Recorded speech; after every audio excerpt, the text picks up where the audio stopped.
Good morning, everyone. Mapagpalang umaga. A blessed Sunday morning po sa lahat. Blessed Sunday morning po, ate.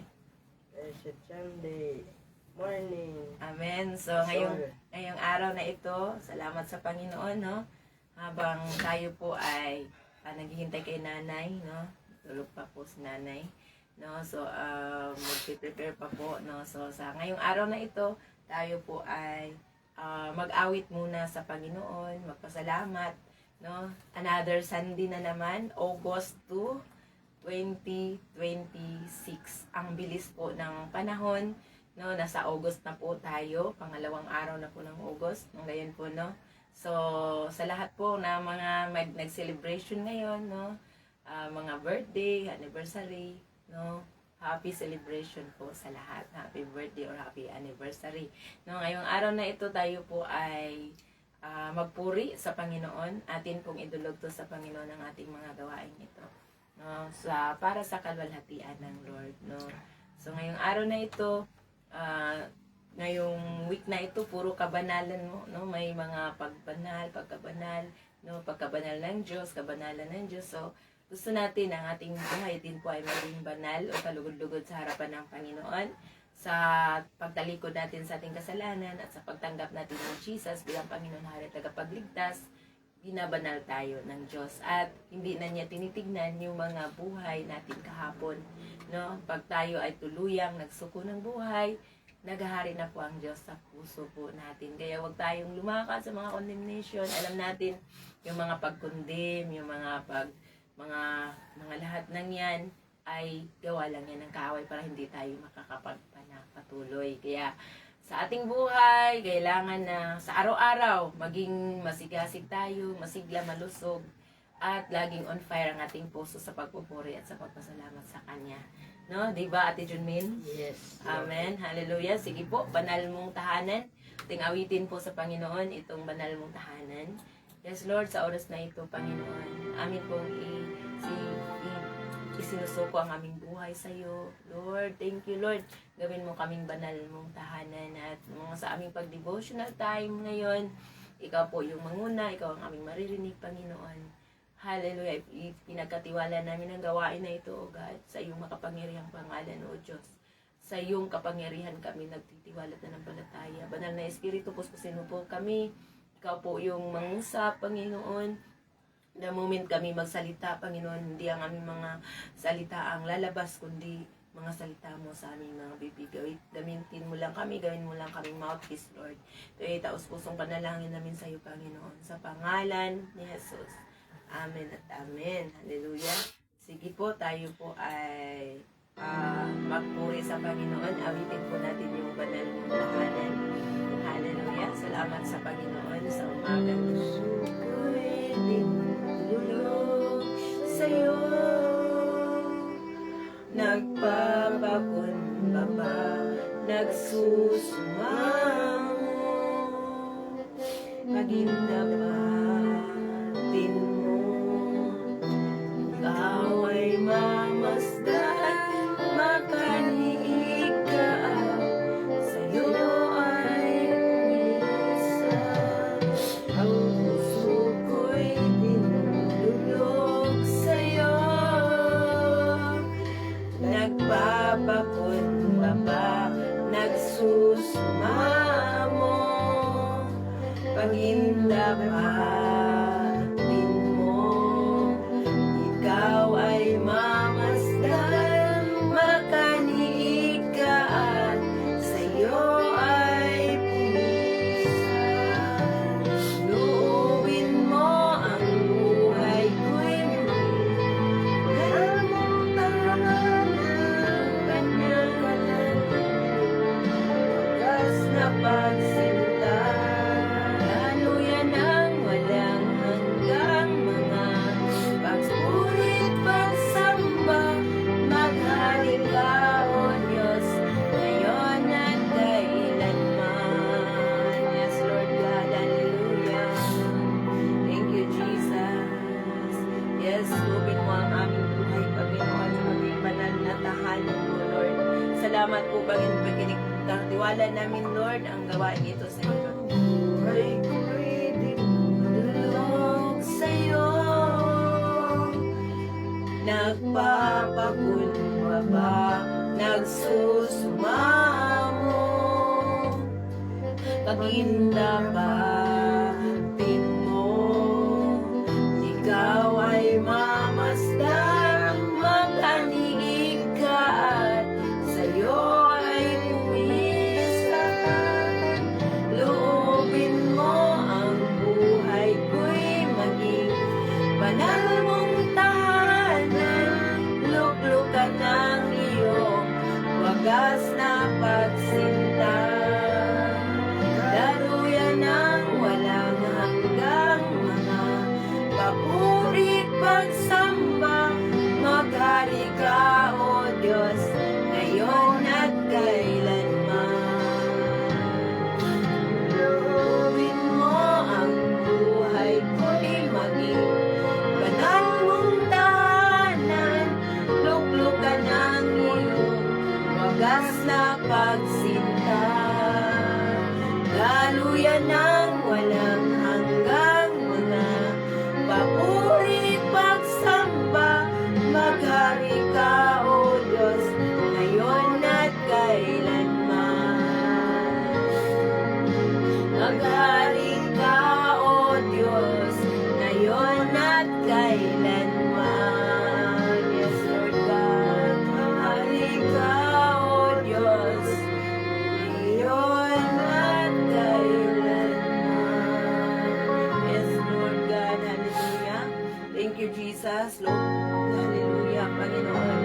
Hallelujah. Thank you, Jesus. Thank you, Jesus. Oh, Lord, salamat po. Yes, Jesus. Yes, Lord God. Hallelujah. Thank you, Jesus. Salamat po, Panginoon. Andito po kami, Panginoon. Loobin mo ang aming buhay.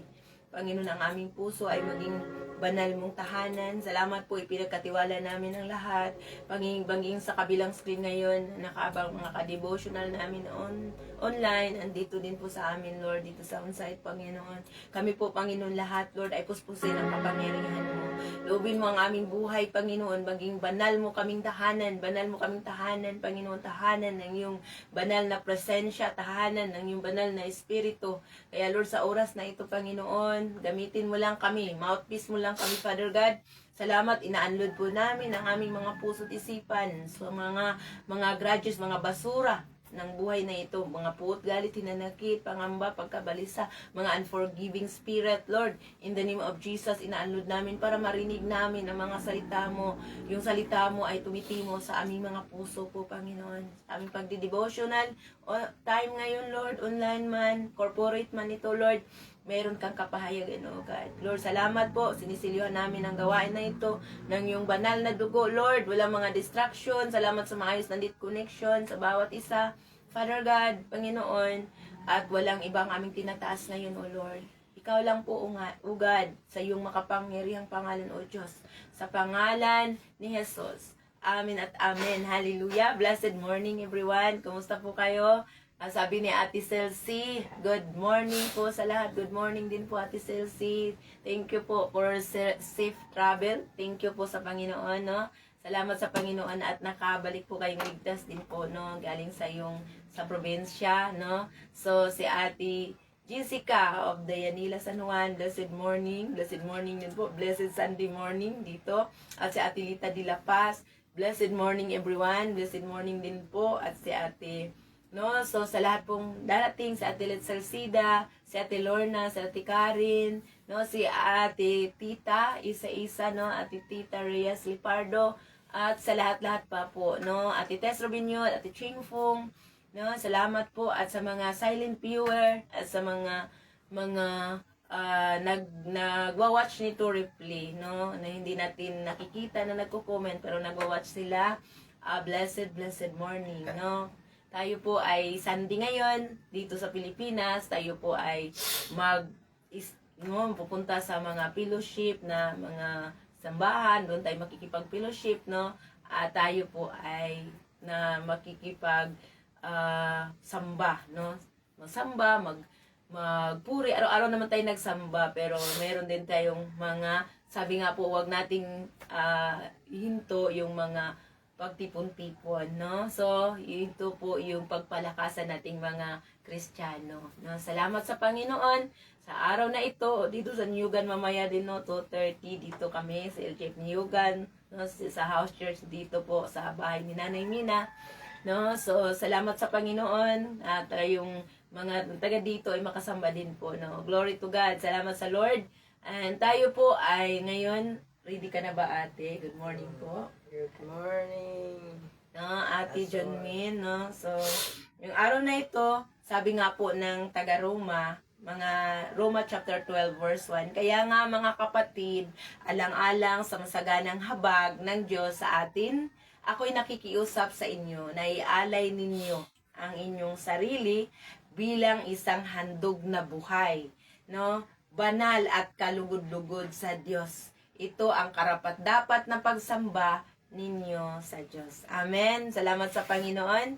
So, ngayong araw na ito, ready na ba tayo na magbasa, magbulay-bulay, no? Makisabay dito sa pagkibulay-bulay sa salita ng Diyos, no? Habang meron din kayong mga Bible, basahin din po natin habang nagbabasa din po si Ate Junmin. And glory to God. Salamat sa Panginoon.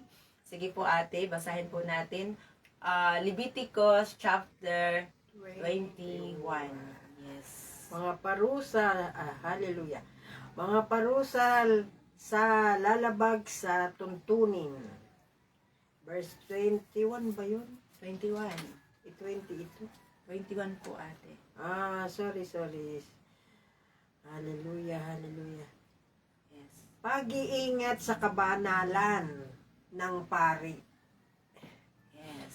Verse 21 ay 21 verse 1. Sinabi ni Yahweh kay Moises, sabihin mo sa mga pari, sa mga anak ni Aaron na ang sinuman sa kanila'y huwag lalapit sa patay.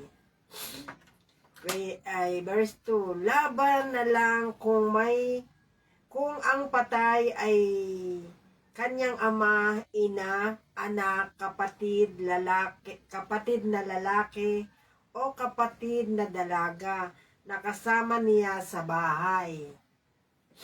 Verse 4, dapat niyang pag-ingatan na siya'y huwag murahin sa pamamagitan ng bangkay ng kanyang mga kamag-anak sa asawa upang hindi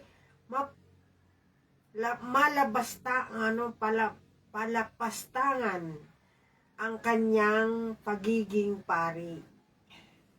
Verse 5, huwag silang papakalbo, magpuputol ng balbas, o maghiwa sa sarili upang ipakita lamang na sila'y nagluluksa. Verse 6, ingatan nilang maglinis ng kanilang sarili sa harapan ng Diyos. At huwag nilang lalabastanganin ang pangalan ng Diyos. Sila ang naghahain ng handog sa akin, kaya dapat silang maging banal. Huwag silang mag-aasawa ng babaeng nagbebenta ng aliw sa mga sagradong lugar, o kaya'y babaeng hiniwalayan at pinalayas ng kanilang asawa, sapagkat nakalaan sa Diyos ang mga pari. Verse 8, ituring ninyong banal ang pari, sapagkat siya ang naghahandog ng pagkain sa akin. Dapat siyang maging banal sapagkat akong si Yahweh ay banal, kaya't ginawa ko kayong banal. Verse 9, kung ang babaeng anak ng pari ay mahusay nang may kahalayan,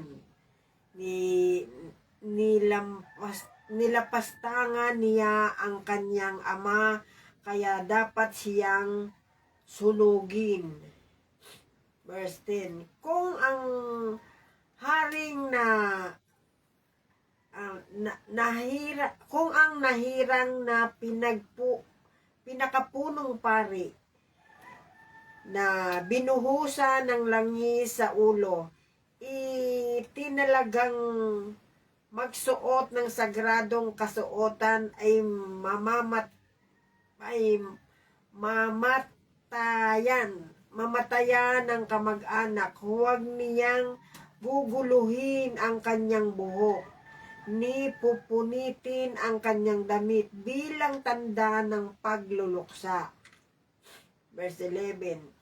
Siya ay maaaring lumapit sa patay kahit ito'y kanyang ama o ina.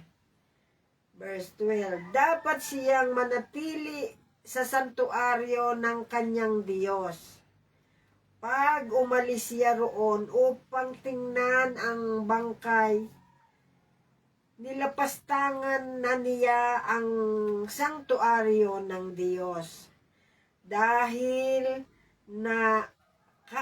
nakalaan na siya sa Diyos. Ako si Yahweh. Verse 13. Isang birhen ang dapat mapangasawa ng pinakapunong pari. Verse 14. Hindi siya dapat mag-asawa ng balo, hiwalay sa asawa, dalagang nadungisan ng puri, o babaeng nagbebenta ng aliw. Ang dapat niyang mapangasawa ay isang kalahi at wala pang kasiping. Verse 15. Upang huwag magkaroon ng kapintasan sa harapan ng bayan, ang magiging mga anak niya, ako si Yahweh, inilaan ko siya para sa akin. Verse 16. Sinabi pa ni Yahweh kay Moises, sabihin mo kay Aaron na ang sinuman sa lahi niya na may kapintasan o kapansanan ay hindi kailanman karapat-dapat mag-alay ng handog sa akin. Verse 18.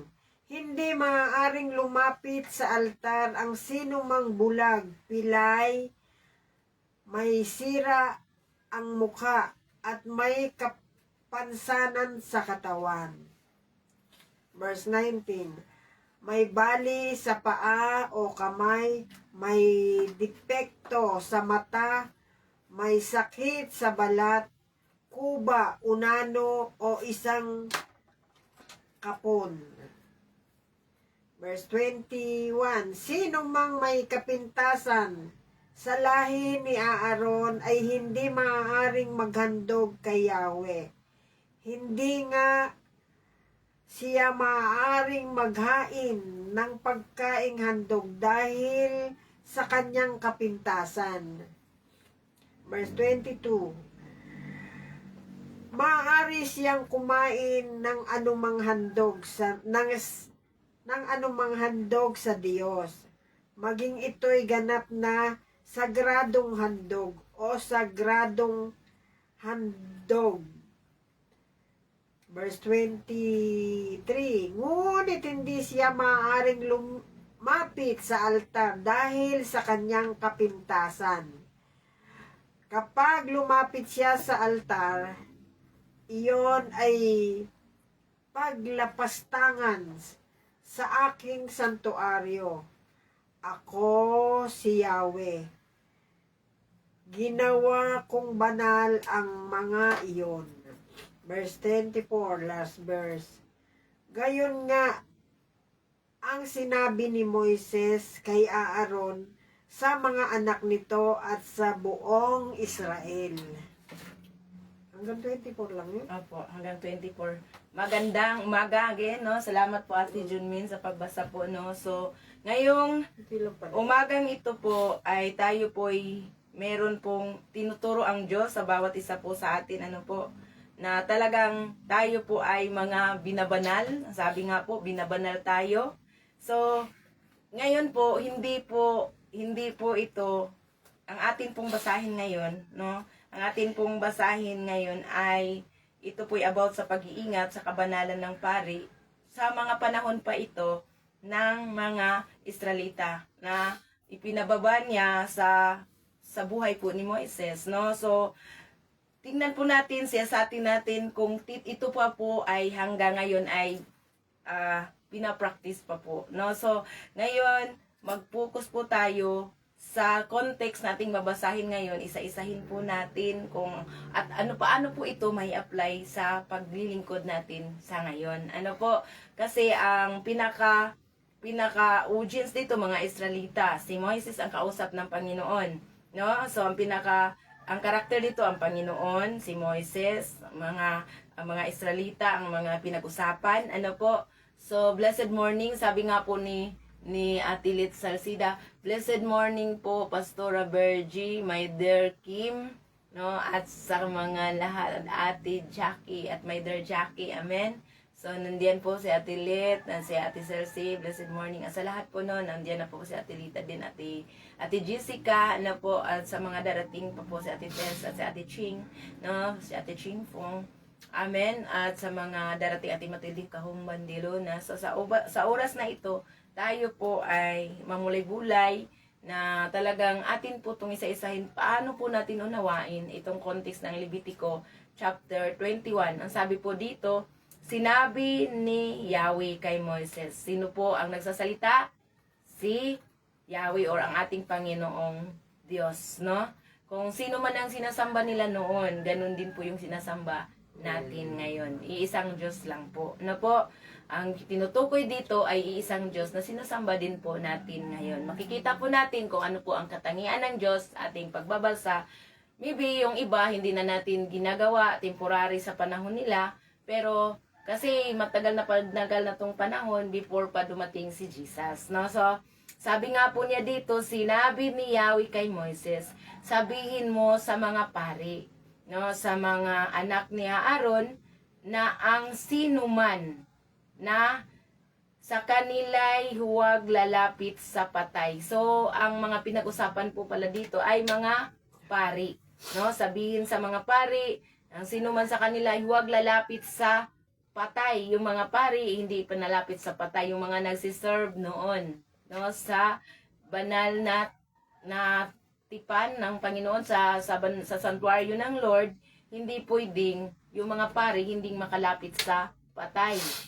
Sabi nga sa verse 2, liban na lang kung ang patay ay ay kanyang ama. Kung kanyang ama ang patay, pwede siyang makalapit. Liban na lang, no? So literal po ang ating pag-unaw kasi hindi naman to dapat na palaliman. Basahin po na natin literal. Ano po? Sabi nga po dito,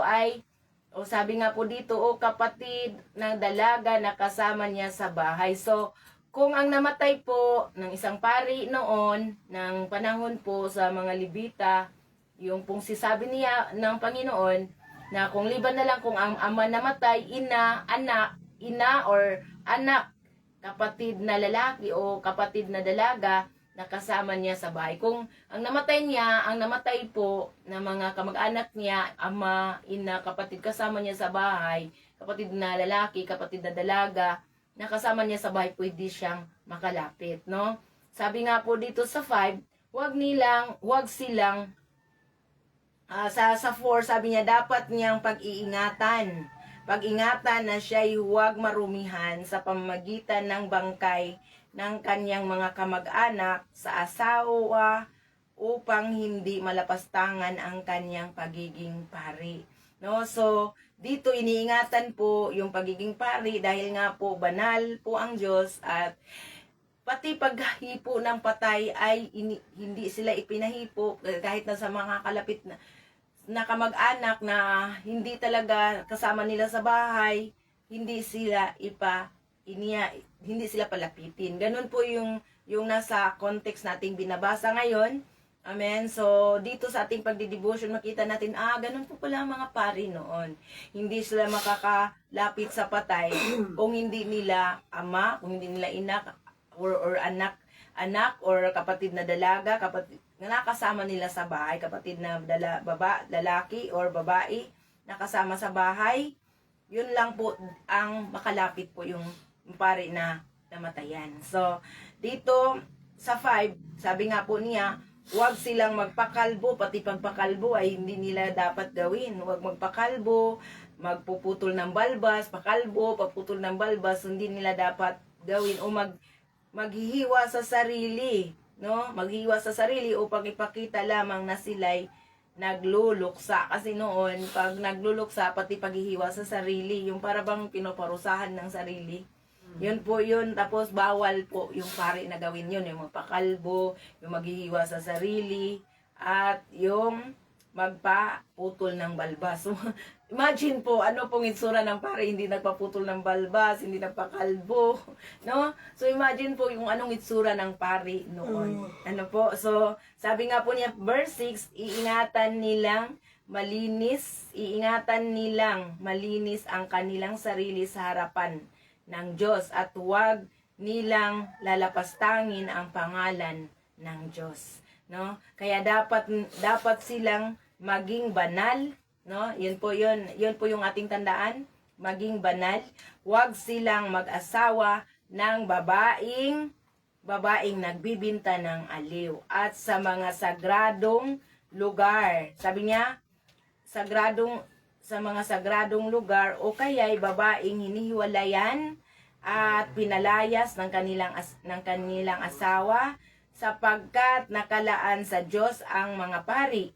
Ituring ninyong banal ang pari sapagkat siya ang naghahandog ng pagkain sa akin. Dapat siyang maging banal sapagkat akong si Yahweh, ito'y tandaan natin, akong si Yahweh ay banal, no? Ay banal. Kaya sabi nga siya, ay banal, kaya ginawa ko kayong banal. Ayun po, no? Akong si Yahweh ay banal at ginawa ko kayong banal. So, ngayon po, yung kausap niya, yung mga pari. Yung kausap niya, no, si Moises, at si Moises naman, ay siya po yung magpapababa para sa mga pari. Sabihin mo. So, ibig sabihin, ang Panginoon, hindi siya direkta na nasasabihin sa mga pari, kundi si Moises po ang ipababa ng kanyang sinasabi ay ipinababa niya kay Moises doon sa mga pari. Si Moises po yung magsasabi sa mga pari. So, sabi niya dito ay hindi mag-asawa ng nagbibinta ng aliw. So, pwede po palang mag-asawa yung mga pari, 'di ba? Pwede po palang mag-asawa yung mga pari nung panahon dito sa Israelita. Pwede po siyang mag-asawa, wala pong sinabi na hindi pwedeng mag-asawa, pero yung wag lang yung nagbibinta ng aliw. Ano po, nagbibinta ng aliw, hinihiwalayan ng asawa. Ayun po yung qualification ng kanyang dapat niyang maging asawa. Ano po? So, dito po malinaw po, no? So, 9, kung ang babaeng anak ng pari. So, ibig sabihin po, kasi nga po, pwede siyang mag-asawa, magkaanak din po yung pari. Ano po, dito po, atin po itong bulay-bulayin, na yung pari pala po, dito ay pwedeng mag-asawa. Sabi nga po dito sa 9, no, kung ang babaeng anak ng pari ay mamumuhay ng may kahalayan, no? So, yun, no, mamumuhay ng may kahalayan, yung babaeng anak ng pari, nilapastangan niya ang kanyang ama. So, siya po ay kung anak ng naglilingkod, tapos mamuhay ng may sa kahalayan, kung anak ng pari ay nilapastangan ng kanyang ama, kaya dapat siyang sunugin. Tingnan nyo po yung context, dapat sunugin yung anak ng pari na nasa kahalayan, yung babae, pwede siyang sunugin. Dapat ang nakalagay dito sa ating context na ito, no? Kaya dapat siyang sunugin. Kung ang nahirang na pinakapunong pari na binubuhusan ng langis sa ulo, yung ino-ordain na pari, ano po, at itinatalagang magsuot ng sagradong kasuotan ay mamatayan ng kamag-anak huwag niyang guluhin ang kanyang buhok. Kasi noon, pag namatay, ginugulo po yung buhok. Parang nagluluksa na sa kalungkutan. Mayroong pagugulo ng buhok, yung hindi nagsusuklay, mga ganon. Pero andito ang sabi, huwag niyang guluhin ang kanyang buhok. Sabi niya, kung namatayan siya ng kamag-anak, huwag guluhin ang kanyang buhok at puputulin ang kanyang damit bilang tanda ng pagluluksa. Ayun po, hindi po pwedeng magluluksa ang pari. Pag namatayan noon, hindi po pwedeng magluluksa. No, sa panahon po ng mga itong sa panahon ng mga Israelita, mga Levita, sila po ay lahi ng mga Levita, yung mga pari.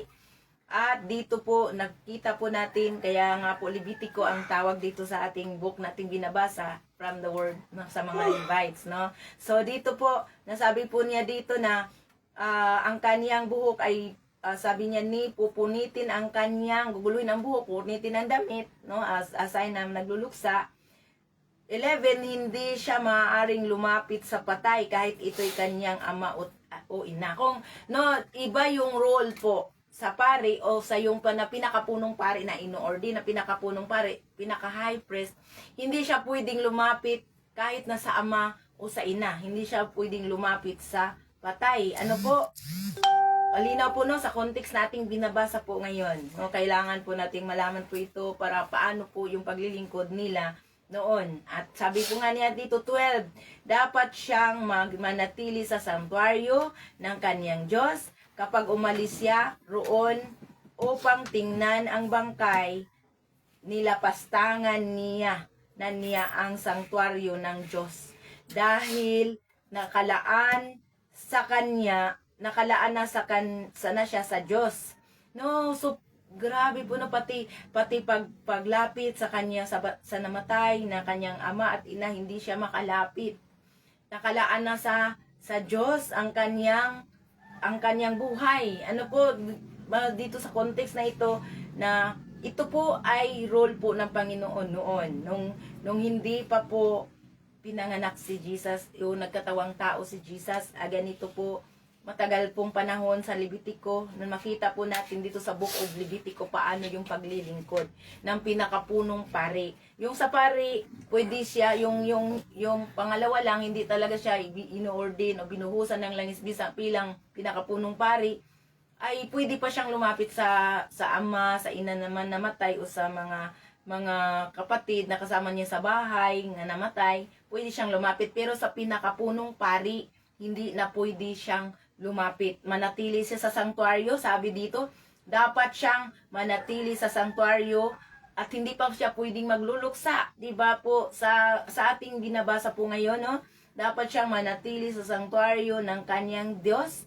Kapag umalis siya roon upang tingnan ang bangkay, nilapastangan niya ang sanctuaryo ng Diyos dahil sa nakalaan na siya sa Diyos. Yun po no, kung umalis siya doon at tingnan yung bangkay sa namatay niyang kahit na ama at ina, nilapastangan niya ang sanctuaryo ng Diyos, ang pagkabanal ng Panginoon. So grabe ang paglilingkod noon, no? Na talagang pati pag ano man lang, ano man, yun yung bang katapusang paninilay, yung titingnan ng salas na matingnan pa yung mukha ng kanyang namatay, hindi na po namatay na ama o ina, hindi na po niya magagawa. No, sabi nga po nito sa next na talata, sabi, ako si Yahweh, sabi nga po niya dito, ulitin ko po, dapat siyang manatili sa sanctuaryo ng kanyang Diyos. Kapag umalis siya roon upang tingnan ang bangkay, nilapastangan na niya ang sanctuaryo ng Diyos dahil nakalaan na siya sa Diyos. No, ako si Yahweh, no? So pinakilala niya na siya ang Diyos sa katapusan ng itong talata na ito. Ano po? So sa verse 13, isang birhin ang dapat mapangasawa ng pinakapunong pari. Ayan po no, isang virgin ang dapat mapangasawa ng pinakapunong pari. Ibig sabihin po, pwede pong magkapag-asawa ang pari. Dito po sa ating nabasa po noon, pwede pong makapag-asawa ang pari na tingnan natin, no? Pero virgin lang po dapat ang mapangasawa niya. Ano po? So, hindi siya dapat hindi siya dapat mag-aasawa ng balo, hiwalay sa asawa. Ayun po, no? Mayun po yung mga qualification na mapangasawa. Hiwalay sa asawa, dalagang nadungisan na ang puri o babaeng nagbibinta ng aliw. Yung pinakapunong pari, pinaka-high priest, no? Ang dapat niyang mapangasawa, isang kalahi at wala pang nakakasiping. Kalahi, ibig sabihin Israelita din. Levites din. Ano po? At wala pang nakakasiping. Pareho sila, no? Ibig sabihin, kalahi, katribo nila. Ano po? So, 15. At wala pang nakakasiping. No, virgin, wala pang nakakasiping. Yun po yung gusto na ay, ibig sabihin, ito lang po yung qualified na mapangasawa ng isang pinakapunong pari. 15. Upang huwag magkaroon ng kapintasan sa harapan ng bayan ang magiging mga anak niya. Ayun po, may iniingatan po ng Panginoon yung kanyang dangal bilang isang pinakapunong pari. Siyempre, mamuhay din po ng kabanalan. Ano po, so, ako si Yahweh, no? Pinapakilala na naman niya, ako ang Panginoon. Ako si Yahweh. Inilaan ko siya para sa akin. Inilaan ko siya para sa akin sa 15, no? Sa 15. No, so 16, ang sabi po nga niya dito, sinabi pa ni Yahweh kay Moises. Sino po ang nagsasabi? Si Yahweh ang Panginoon, no? Kay Moises, sabi nga po niya, sabihin mo. So si Moises po yung tagapagdala ng mensahe sa mga pari o kahit nasa pinakapunong pari, sa mga paris, sa pinakapunong pari, mga pari na mga assistant ng pari at saka sa mga Israelita, no? So si Moises talaga yung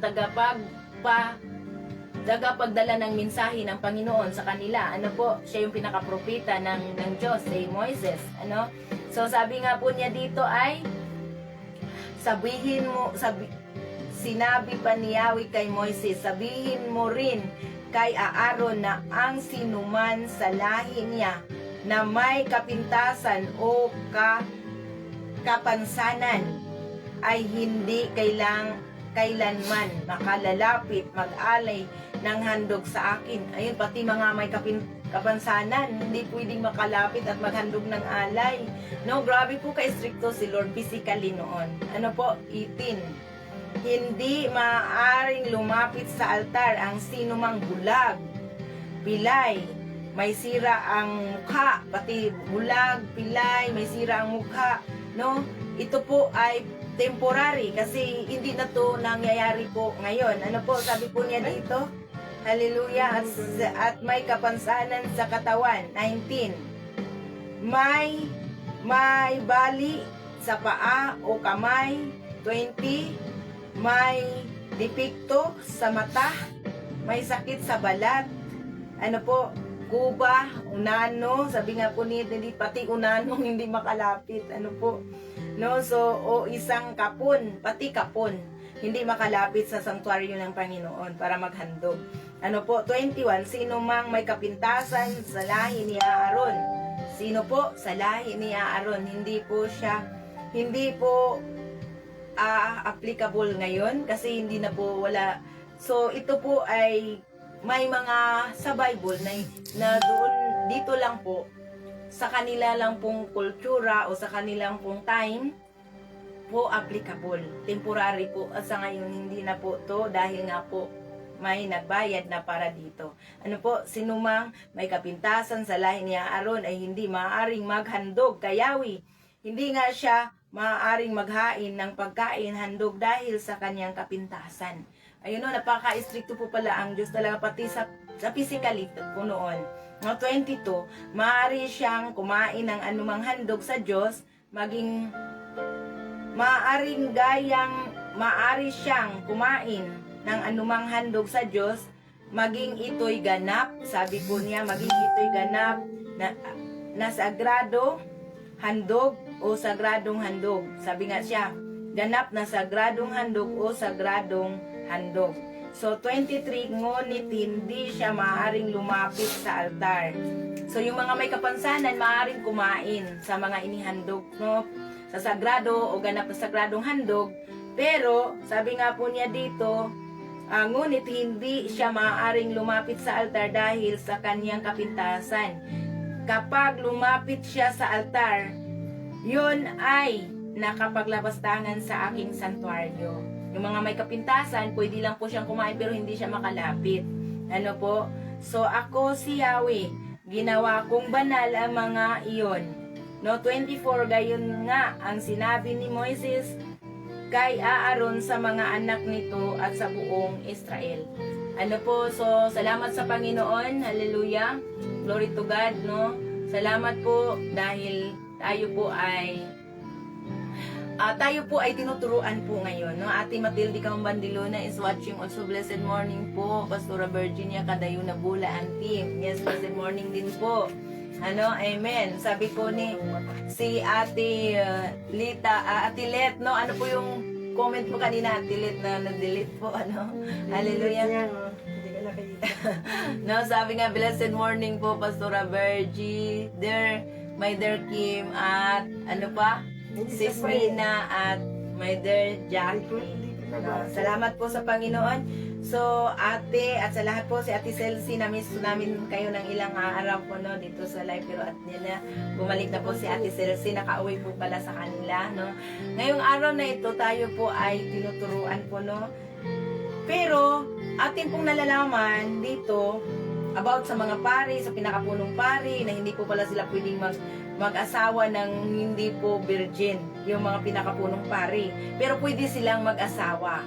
State po dito, no, sa time po ng mga sa Levitico, sa time po ng ni Moises, sa time po dito po sa mga Israelita, pwedeng mag-asawa ang mga pari, pero yung virgin wala pong at wala pong halong madungisan para po hindi po madungisan ang pangalan ng Panginoon.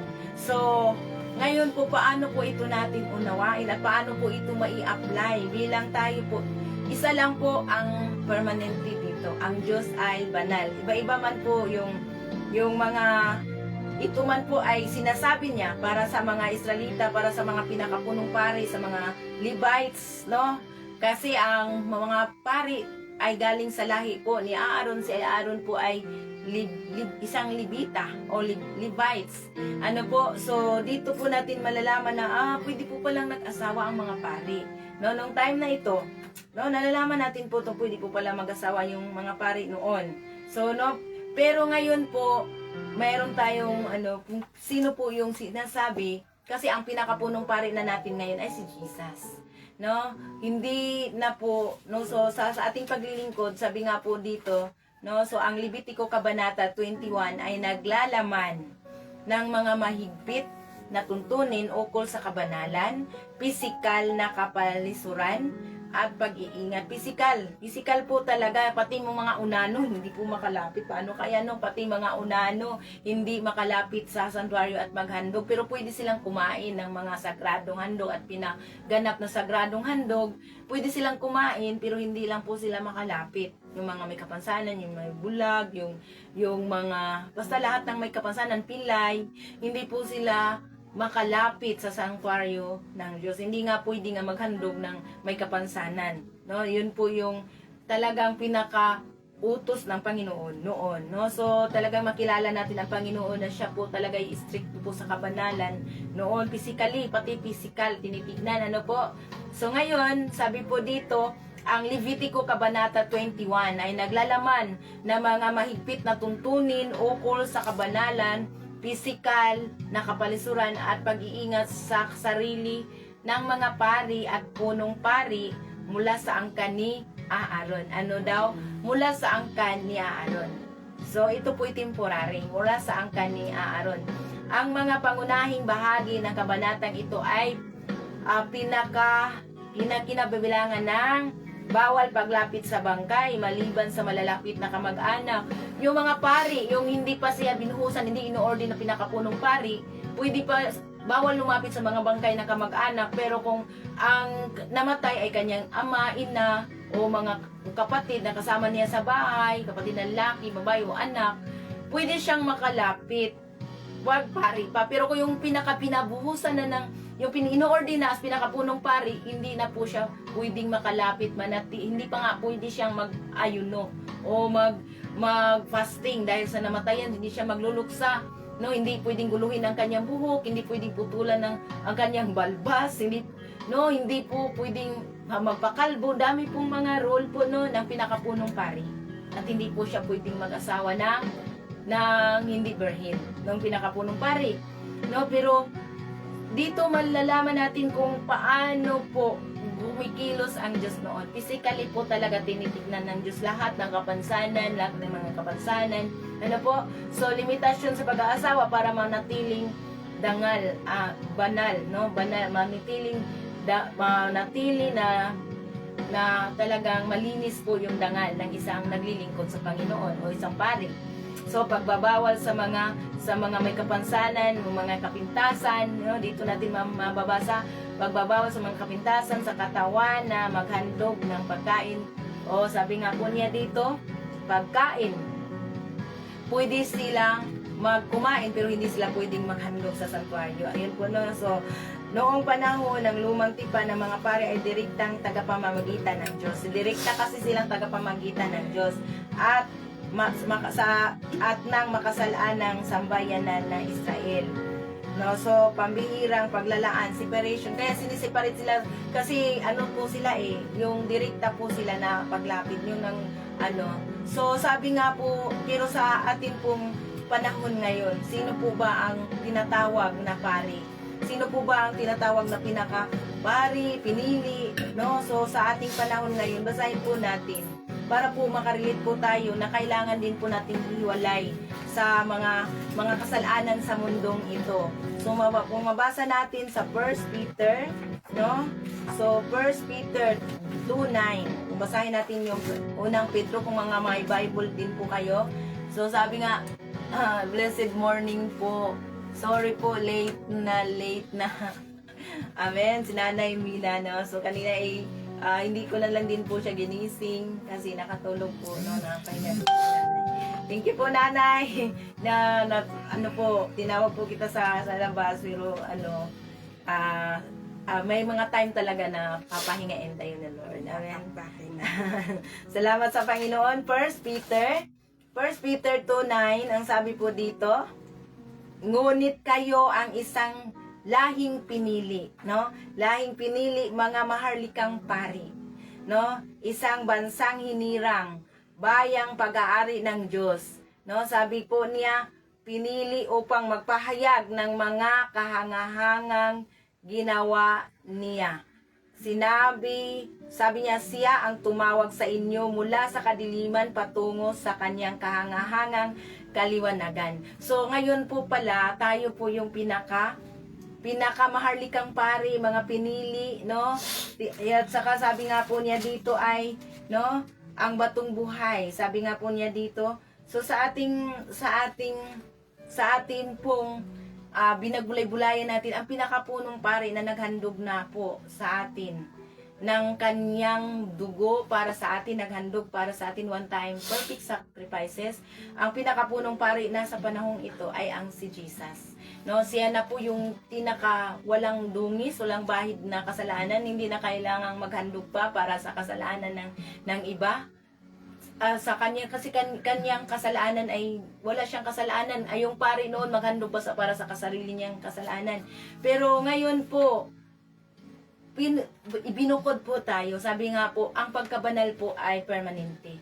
So, kung tayo po ay nakatanggap na sa Panginoon bilang Panginoon na Hari at Tagapagligtas, dapat ibukod na din po yung separation po natin sa kasalanan sa mundong ito. Kasi nasumpungan na po natin ang totoong kaligtasan na kay Jesus lang matatagpuan, ang kabanal, hindi po pwede na mga pari lang to. Ngayong araw na ito, physical po ang tinitignan noon. Pero ngayon po, ang pinititignan ng Diyos para sa atin kasi binili na tayo ng mahal na dugo, magbuhay tayo sa pagkabanalan. So, ang tinitignan na po sa atin ngayon ay ang ating puso. Hindi na po yung physical. Kahit na may kapansanan, pwede nang makalapit sa sanktuaryo ng Diyos, sa presensya ng Diyos. Bakit po ang pinakasanktuaryo ng Panginoon? Yung panahon na tinanggap na natin siya bilang Panginoon, Hari at Tagapagligtas, nagiging anak na tayo ng Diyos sa John 1:12. So, hindi po pwedeng na, hindi ka makalapit kasi may kapansanan ka. So, hindi natin ito ialing literal sa ngayon.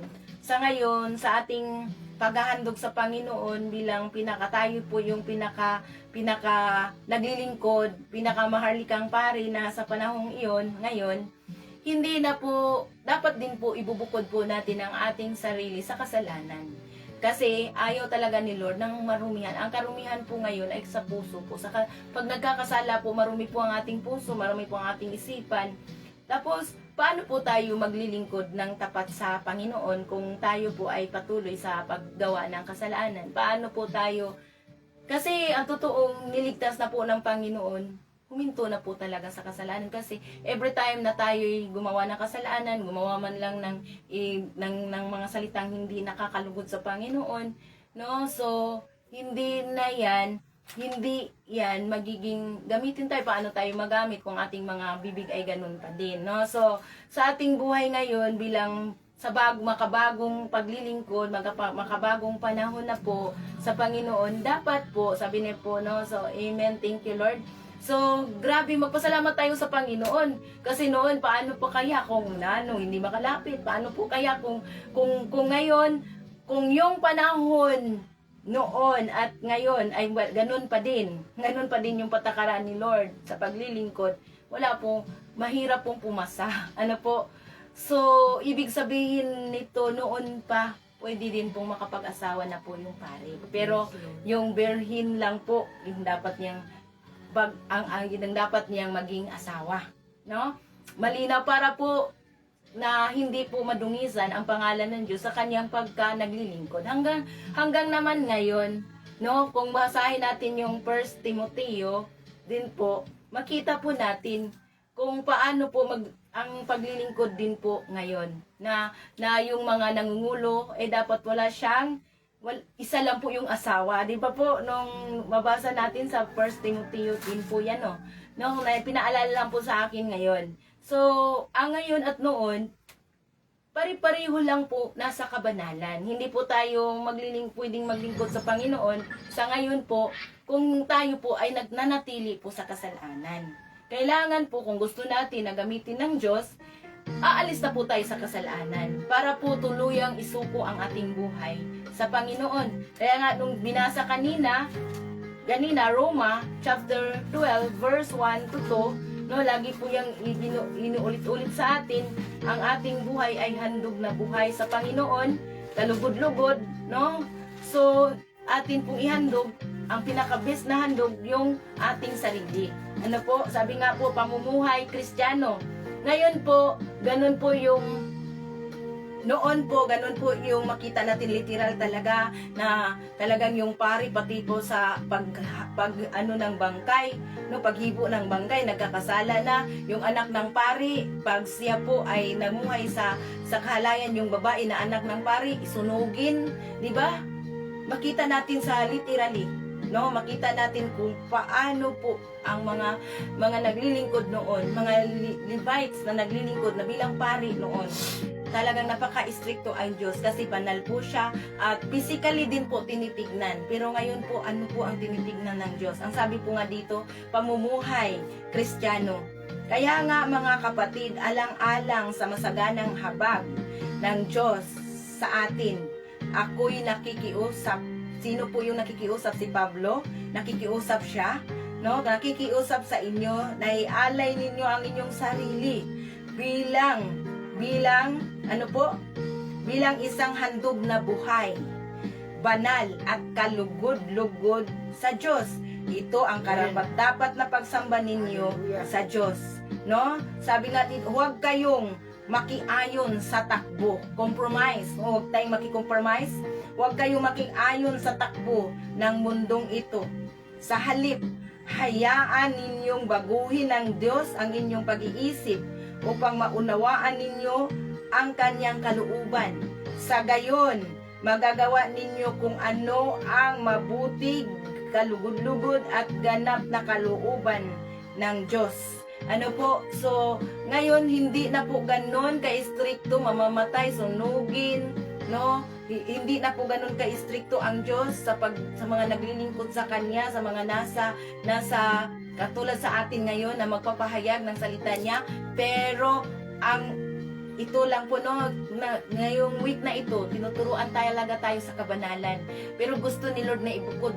Pag sinabing bukod, pag sinabing banal, binubukod mo yung sarili mo. Sa mga, alam nga naman kung ginagawa niya, gagawin mo din. Alam natin na mali, di ba po?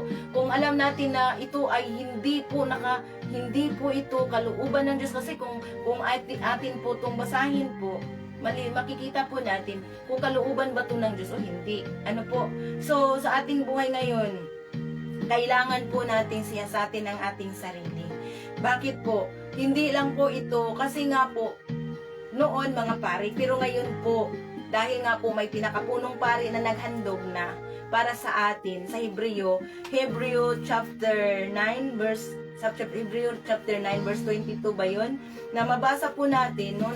Naibasa ko na din yun noon, na may isang pinakapunong pari na po na naghandog para sa atin. At ito po, ang Panginoon. Siya yung nagsisilbing pinakapunong pari, naghandog siya sa ating mga kasalanan, one time perfect sacrifice, yung dugo niya, at wala na pong paulit-ulit na po. Hindi na po siya pumalik dito para kung magkasala pa po tayo, ay kanya na pong tutubusin uli. Hindi po. Siguro babalik siya dito, hindi po siguro, yun po yung tiyak. Na sabi niya, babalik siya para kukunin niya yung mga mananampalataya. Na po. So, si Atilita de la Paz, panatilihin natin na may pusong dalisay at sabi niya, at mamuhay sa may kabanalan dahil ang Diyos ay banal. Yun po yung specific po, Atilita. Thank you po, no? Glory to God. Salamat po, Atilita. Salamat at nabasa po na malayo-layo. Thank you, Lord, no? Amen. Thank you, Jesus. Sabi niya sa Ate Celsi, amen. Si Ate Tess Robinyol, amen, no? Salamat sa Panginoon. So, watching pa din si Ate Litzel Sida, no? Ate Tess Robinyol, Ate Matilde Cambandiluna. So, ngayong araw na ito, tayo po ay tinuturuan sa mga lahat po ng mag-watch replay nito o dumaan man lang yun to sa wall. No, huwag nating walang bahala ito, minsan lang nga tayong dadaan sa mundong ito. Huwag natin pong mamuhay na, pwede bukas na lang ako susunod. Huwag na nating ipagbukas-bukas pa, hindi natin alam ang ating buhay sa mundong ito. Wala pong nakakatiyak. Ano po? So, kailangan po maging ma-enjoy natin yung kabanalan ng Diyos dito pa lang sa mundong ito. Kasi ang pamumuhay ng kabanalan ng Diyos ay humiwalay na po tayo sa kasalanan. Kasi po, ang ating katawan ay templo ng Diyos. So noon, sanctuaryo niya, hindi po nananahan ang presensya ng Diyos sa puso dahil wala pa pong nagbayad sa kasalanan. Ang pinaka qualified lang na dugo, ang dugo ni Jesus, at binayaran po tayo. Sa pananampalataya po tayo naligtas, hindi po sa sarili nating gawa. Hindi po gawa. Noon po gawa po ang tinitingnan ng Diyos, pero ngayon dahil kay Jesus, na siya po yung pinakapunong pari na naghandog once lang po para sa ating kasalanan, hindi na po siya dapat maghandog para sa kasalanan niya. Yung pari noon, pag sila po'y naghandog, ay naghandog po sila sa kasalanan ng mga tao at naghandog pa din sila sa sarili nilang kasalanan kasi tao pa din sila. Pero ang Diyos, ang Panginoon, perfect po yung paghandog niya kasi wala siyang kasalanan sa kanyang sarili. Ang kanyang paghandog lang para lang sa atin. Inako na niya ang lahat ng ating kasalanan, no? So remember the atonement, no? Yung kambing na nagdala ng mga kasalanan na pinakawalan doon sa ilang, si Jesus ang naging nag-ako sa lahat ng ating kasalanan at siya yung naparusahan sa cross. Siya yung nag-alay ng dugo para sa atin, no? So dugo lang po ni Jesus ang qualified. Kahit na ano pang papako natin sa cross, hindi tayo qualified doon at may naghandog na. So sa ating buhay ngayon, sumunod na lang po tayo at ihiwalay natin bilang isang namuhay sa kabanalan, ihiwalay natin, ibukod natin ang ating sarili para po sa mga kasalanan sa mundong ito. Kaya nga, banal, binukod na yung sarili mo. Sabi nga po dito na, huwag kayong makiayon sa takbo. Sa Romans chapter 12 verse 2, huwag kayong makiayon sa takbo ng mundong ito. Sa halip, hayaan ninyong baguhin ng Diyos ang inyong pag-iisip upang maunawaan ninyo ang kanyang kalooban. Sa gayon, magagawa ninyo kung ano ang mabuti, kalugod-lugod at ganap sa kalooban ng Diyos. So, kasi nga po ang Diyos ay banal, lagi niyang inuulit-ulit ang Diyos. Siya na Diyos na ating pinaglilingkuran ay banal, kailangan na ipabago natin sa Diyos. Kung ano man ang nararapat na nalulugod ang Diyos, kalugod-lugod, sabi nga po niya, huwag kayong makiayon. Kasi kung magkikompromise pa tayo sa mga gumawa ng kasalanan, ay ginawa naman to, naglilingkod din naman yan siya, pero ganun naman ang ginagawa, gagawin ko din.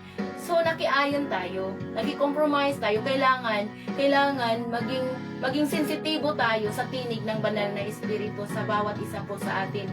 Maging sensitibo po tayo, ano po? So, salamat sa Panginoon na tayo po'y tinuturuan ngayon. Sabi nga po, dahil sa kagandahang loob, so verse 3, atin pong basahin itong Roma para maunawaan natin, yung ating pinabulay-bulayan kanina sa Levitico, kailangan po na Levitico 21, talagang napaka-istrikto ng Diyos dahil sa kabanalan niya. Ngayon po, hindi na ba po istrikto ang Diyos sa kabanalan? Istrikto pa din, pero ibang paraan na po. So, sabi nga po dito ni Pablo sa Roma chapter 12 verse 3, dahil sa kagandahan loob ng Diyos sa akin, sinasabi ko sa bawat isa sa inyo, huwag ninyong pahalagahan ang inyong sarili ng higit sa nararapat. Ano? Sa halip, isipin ninyong mabuti ang tunay ninyong kaanyuan ayon sa sukat ng pananampalatayang ipinagkaloob ng Diyos sa bawat isa sa inyo. Doon po magiging banal po tayo dahil doon po sila sa time po ng mga Levita sa Levitico, sa time po dito sa mga pari na naglilingkod noon, ang pinabanal nila physical po. Ang pinabanal ng Diyos physical po. Nakaanyuan kasi nga po sila po ay lalapit pa sa santuaryo. Pero ang ngayon po, ang Panginoon ay hindi na po nakananahan po sa santuaryo. Doon sa banal na tipan. Hindi na po. Siya po ay nananahan na po sa ating mga puso. Kaya bilang Kristiyano po tayo, maiba na po tayo sa ating pananaw sa buhay, perspective sa buhay bilang isang Christian. Ano po? So, dito po makikita po natin ang kaibahan. Na, istrikto ba ang Diyos noon? Yes. Istrikto ba ang Diyos ngayon sa kasalanan? Yes. Walang pagbabago po. Kasi magpakabanal kayo dahil ako na inyong Diyos ay banal. Ibig sabihin po ng banal, hindi po yun hindi na tayo makabasag pinggan, ganon. Hindi po ganon. Kailangan po sa puso pa lang natin makikita na po na si Lord po ang nananahan dito. Sa mga lumalabas pa lang sa ating bibig, makikita na po kasi the abundance of the heart, the mouth speak it. No? Kung ano po yung mga nilalabas sa ating bibig, yun po yung nasa puso po natin. Ano po, sabi nga po na wag daw nating, sabi po dito sa verse 3, sa halip sa pangalawang talata, sa halip pakaisipin ninyong mabuti ang tunay ninyong katayuan ayon sa sukat ng pananampalatayang ipinagkaloob ng Diyos sa bawat isa sa inyo. Sukat ng pananampalataya na ipinagkaloob ng Diyos sa bawat isa sa atin. Kung paanong ang katawan ay binubuo ng maraming bahagi at magkakaiba ang gawain ng mga ito, gayon din naman, sabi niya, kahit na tayo'y marami, nabubuo tayo ng iisang katawan ni Kristo. Amen. Noon ang nagpapanal Hallelujah. ay mga sariling gawa, mga paglinis ng katawan, pero ngayon ang nagpapabanal po sa atin yung si Kristo. Isang katawan po tayo ni Kristo.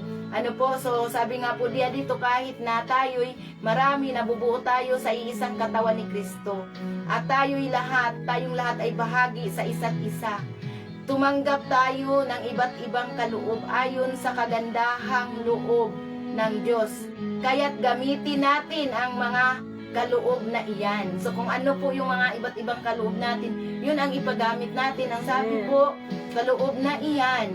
Kung ang ating kaloob ay pagsasalita nagpahayag mula sa Diyos, magpapahayag tayo ayon sa sukat ng ating pananampalataya.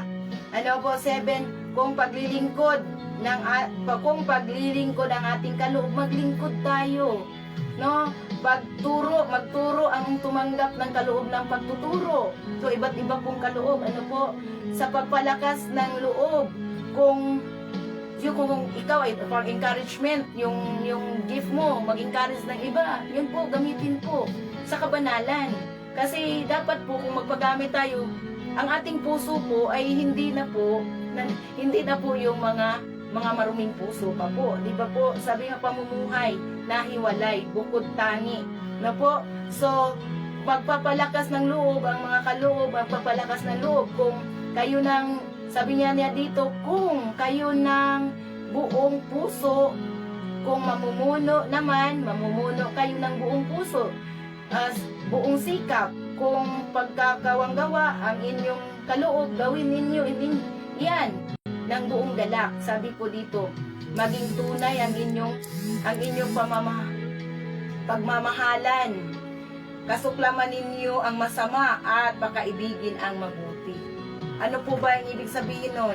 Ibig sabihin ang mga masamang gawa at ang mabuting gawa lang ang pakaibigin natin. Yung mga masamang gawa, kasuklaman na po natin. Ano po? Ang sabi nga po niya dito ay 10, magmahalan kayo bilang magkapatid at pahalagahan ninyo ang iba nang higit sa pagpapahalaga nila sa inyo. No, magpakasipag kayo at huwag maging tamad.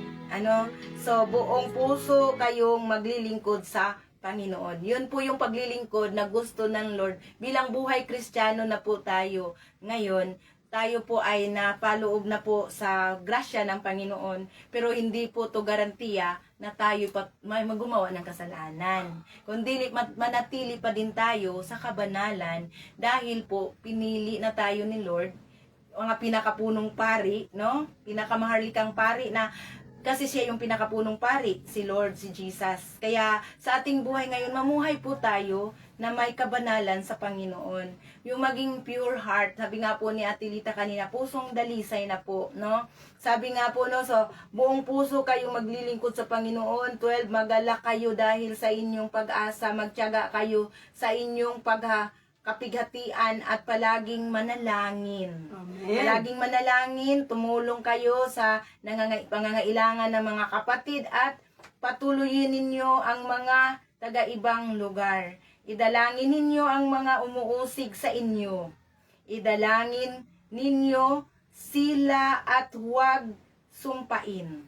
Amen. Yun po yung kabanalan, no? Ang kabanalan, kahit na inuusig ka na, harap-harapan kang sinasaktan, idalangin mo na lang. Manalangin ka na lang para sa kanya, kasi para magising siya sa katotohanan.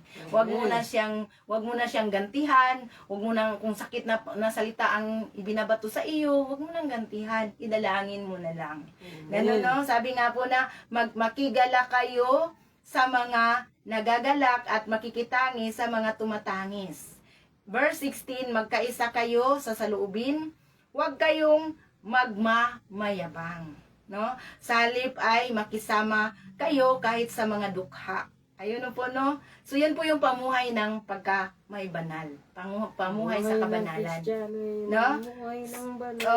Huwag ninyong ipalagay na kayo'y napakarunong. So, kung kahit na alam mo, wag na lang kung kahit na alam mo, wag na lang magsalita kung hindi ka na mas may marunong pa sa atin. Huwag nating malagay na may marunong. So, kung tayo may nagsalita ngayon, nagsalita tayo dahil ginamit tayo ng Diyos. Kung mayroon mang magpaliwanag nito, kung sa ating mga pinabulay-bulayan ngayon, i-respect din po natin sila. Respect natin ang authority na binigay din sa Lord sa kanila.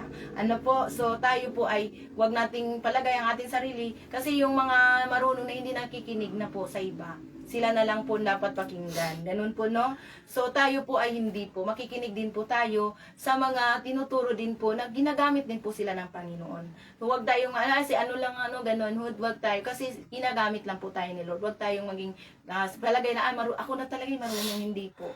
Kasi kailangan natin na mag-submit po sa Panginoon, mag-submit sa ating mga leader. Yun po yung pagiging pagpakumbaba. Kung sino po yung tayo po, kung saan po tayo nagpaturo, no? Na minsan po, baka kung turuan tayo, hindi na tayo makikinig dahil akala natin marunong na po talaga na. Hindi po, kailangan na mag-submit tayo, no? So, sabi nga po dito, huwag ninyong gantihan ang masama sa anang masama ang masama. Ayan po, no?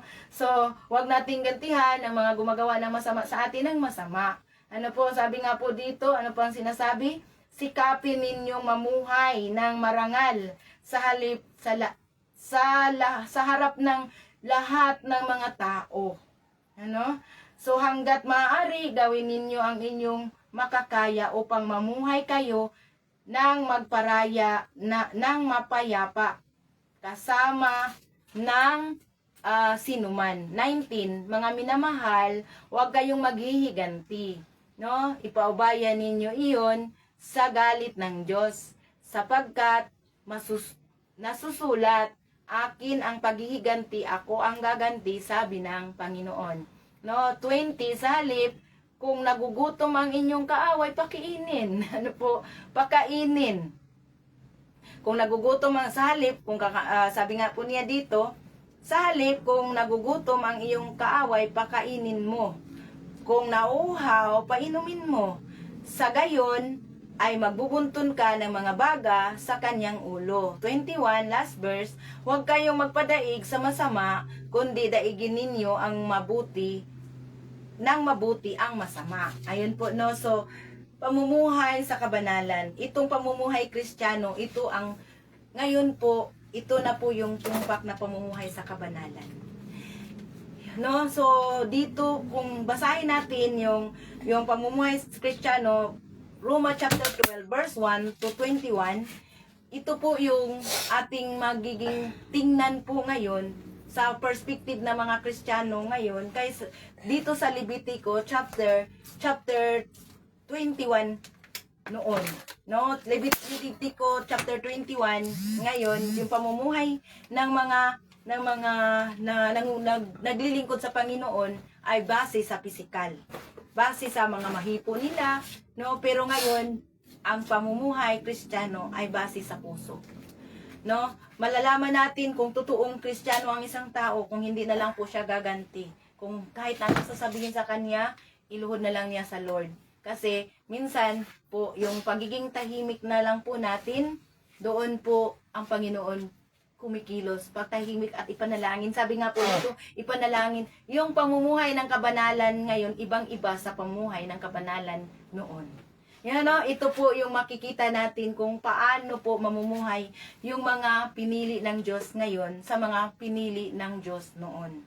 Kung paano po yung pagiging Christian ngayon sa mga naglilingkod noon. Kasi tayo po ay namumuhay sa grasya ng Lord, pero hindi ibig sabihin na gumawa na lang po tayo ng kasalanan, na patuloy pa din tayo sa karumihan sa mga iniisip natin, sa puso natin. Dito nga po magmahalan, totoong pagmamahalan.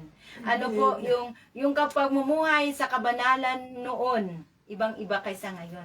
Kasi noon ay nakatingin sa pisikal. May kapansanan, yung mga unano, hindi makalapit sa Panginoon. Paano kaya kung unano? At, no? So, ibig sabihin, ito ba po ay sa tao lang po na batas? Hindi, batas din po ng Diyos. Ipinababa nga po niya kay Moises.